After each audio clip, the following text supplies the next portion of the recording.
think this is just amazing that they can make this technology here. I know, it's crazy. Okay, now 16th. Right. There was extra enemy opposition and May spent. That doesn't sound right. Much of the time in their homes. Many is probably what it's supposed to be. Makes sense, doesn't it? Spent their time in homes in the ground. The fourth section, Dead End Kids, received a big shell a few feet in front of their tank. Only Betancourt was hit. Rest of section dazed. Now, this is where we pulled into position. We were the lead tank as far as the forward end of it. And they had a, Germans, this is in the Vosges Mountains, they had a train went back into the mountains to a cave with a 250 millimeter gun on it. Oh. And they would just bring it out and then wheel it back in again, you know. And it fired one shot. And that shot came, you know, this is where our tank was. And maybe 50, 75 feet or so in front of the tank, I had built Now, were you parked? We were parked. This was the tank. Okay. We had even pitched a tent over here. Because if you these are 12-foot by 12-foot tents. If you weren't under fire, you could be in the tent. But you all had your foxholes all the way around. My foxhole was up here, and the shell came in and landed right here. And I did not have time to get to my. We could hear it coming in. I did not have time to get to my foxhole, so I ran behind the tank and hid behind one of the tracks, the wide tracks. The shell landed there and just shredded our big tank, or our big tent. Oh my gosh. And there were two guys, the mess sergeant was visiting us, and then Betancourt was the only one. He got a hand wound. Betancourt got a back wound and had to be sent back to England. And the rest of them were fine. The tank was shredded. Wow.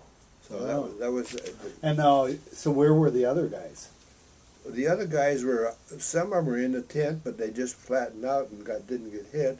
And the others were, I know there were three of us around the tank, hiding around behind the tank. And how far roughly did this land from the tank? You were probably lucky not to be in here. Well, I was going to say, I probably was 75 feet or so to my foxhole. I would have been probably not hearing after that. Yeah. And probably a little shaken too. Oh, yeah. And now how deep would your foxhole have been?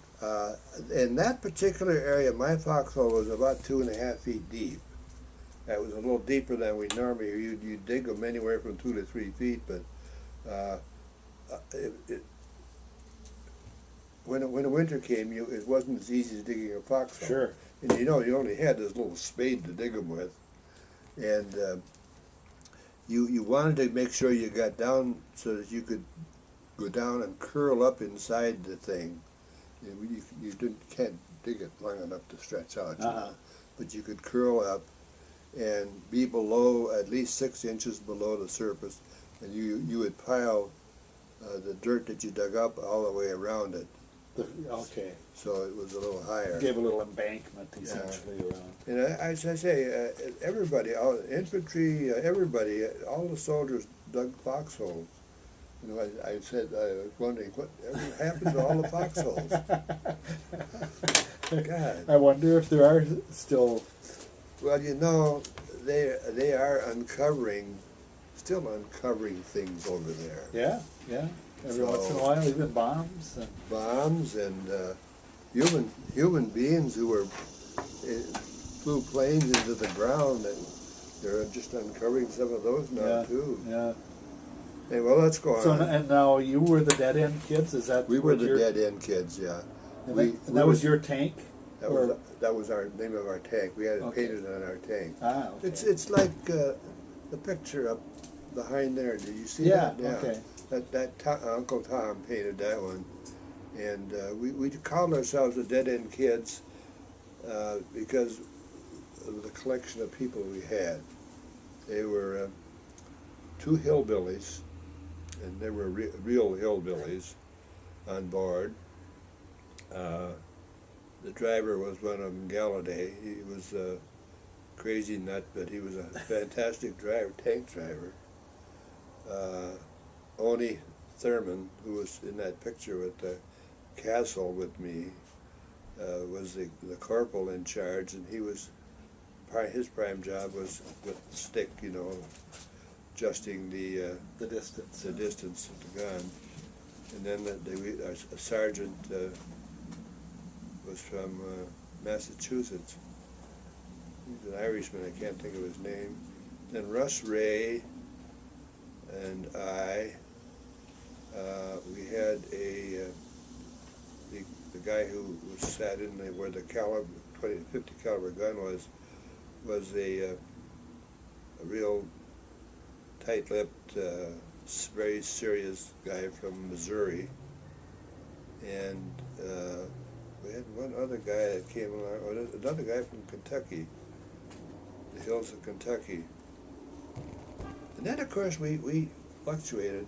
They send another guy over once in a while. Oh, didn't you say you had an Indian, or did I hear that? Oh yeah, that's it. Betancourt. He's the guy that got hurt. Oh, he's the one that got hurt. Oh, yeah. Okay. Betancourt was a Navajo Indian, they Mexican. Yeah, well, there's southern. Yeah, they southwest. Mexican Indian from. Yeah, he was a tough nut. Nice guy, but tough guy, real tough guy. Uh-huh. What are you doing over there? Checking the map out. Let's get the map off the chair. Come on up here. Yeah, and then we had, later on, we had a couple other guys come and go, and then we got the Scotsman from Hammelburg prison camp who joined the group, and he didn't do no. He just rode along with us. He didn't do anything, but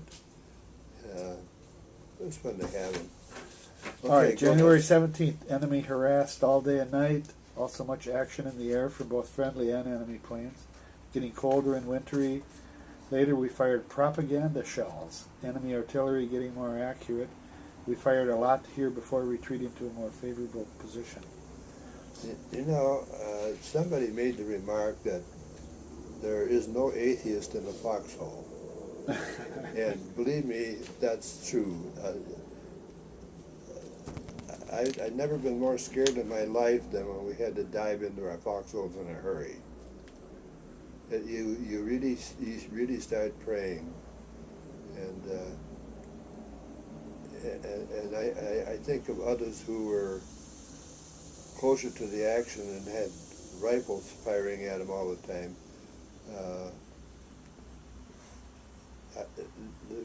The European war was a more civilized war.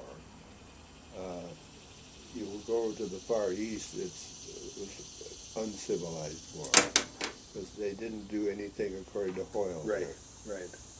It was all makeshift. Right. And now that reminds me, I'm off track here, but somewhere in all of this, there was something about safe cities. Like that. Oh yeah. There. I don't remember mentioning it, but there were certain cities set aside. Bad Kissing is one that I remember. It was a small, medium-sized town, but it was kind of a hospital town. They had hospitals there, and they took care of both sides. Isn't that interesting? It's interesting, yeah. Yes, that's the civilized. That's what reminded me. That's the civilized part of the whole thing. Yeah. So it's kind of a safe zone, or a. It was just a normal city when we drove through. Of course, we just drove straight through. We didn't even stop. But you could see the big hospitals there, and the people were out on the streets. It was a normal existence. Maybe that's in this write-up now that I say that. Because is that where he mentioned that there were girls out on the street? I could have. You know, I don't know whether it was there or the other ones. One of the other ones. Okay. Well, we'll see if we run into We'll see if we come to it. Okay, got to Allingen Friday as cold as could be. Left here in the morning, arriving at Howeiler at 1912. Left here at 12:12 and came to Winterhausen the early morning with good weather and little snow. January 22nd, left here to replace the 12th Armored Division at Brumath. Jets still over, had good whiskey, beer, and wine. Occasionally you would run across a situation where I never had beer or wine. I didn't drink. I wasn't drinking yet. Though I do have a story I'll tell about when we were in basic training at Fort Knox. I'll let you know about that later. Okay, don't forget. No. I'll tell you now. All right, yeah. When I was with the 20th Armored Division, that's the one I went to initially, we went up to Fort Knox from Camp Campbell, which it wasn't that far. Fort Knox was fairly close, but we just drove up and had our machine. We trained up there. They had certain things. It was an older camp, and certain things you trained on. Anyway, there were four of us had become very close friends. One guy was from Louisiana. There was a guy from Chicago, and there was a polished young man. His name was Lord. He was from someplace in Pennsylvania, and his father was a major lieutenant colonel in the Army. Oh. But we had become very close, did everything together. I remember once we went out drinking beer at camp while we were still in training at Camp Campbell. We went to the beer parlor and we ordered a pitcher of beer, and we had about 2 or 3 glasses, and I threw up all over the table. Oh, you didn't even get away from the table, huh? I wasn't a drinker yet. But anyway, the other episode was at Fort Knox.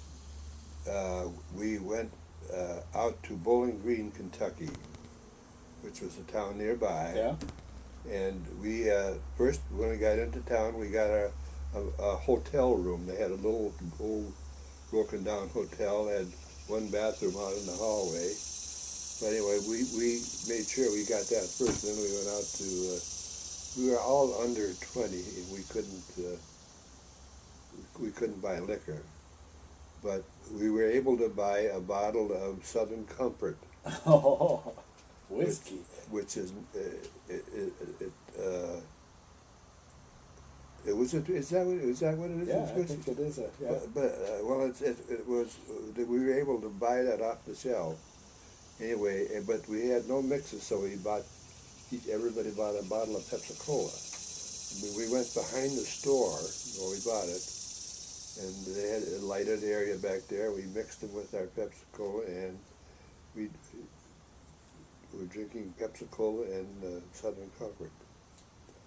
Anyway, I thought it was a sweeter wine of some type, but it was very alcoholic.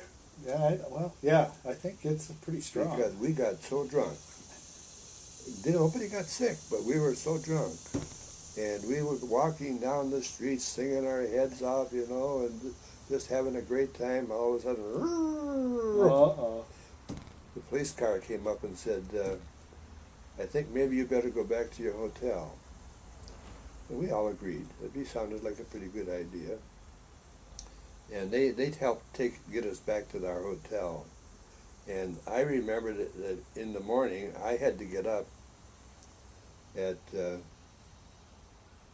8 o'clock, I think, because I had guard duty the next day. I had to take the bus back to camp, and I had guard duty at 10 o'clock in the morning. And we all put our heads in the pillow and so forth, and I was out cold, and I woke up in the morning. I think somebody knocked on the door. I think I had told somebody I had to get up. They knocked on the door, and I looked at my pillow and it was all green vomit. Oh, during the night. During the night, I wasn't even aware of it. And I felt so terrible. I got dressed and went down. Actually, the hotel was near a bus. It was part of a bus station. And they had a little restaurant there. And I went in and immediately ordered a big glass of tomato juice. I had been told that I was... Yeah. Well, I drank the tomato juice and had to rush to the bathroom and threw the tomato juice up. That didn't work. So I thought I'd better get out and get on that bus and get back to camp. Oh, he's going to do some weed whacking here. Oh, okay. Anyway, I got back to camp, and I got on the bus, and the bus at camp had a water thing. You could have a glass of water. So I had a small glass of water and threw that up. Oh my gosh.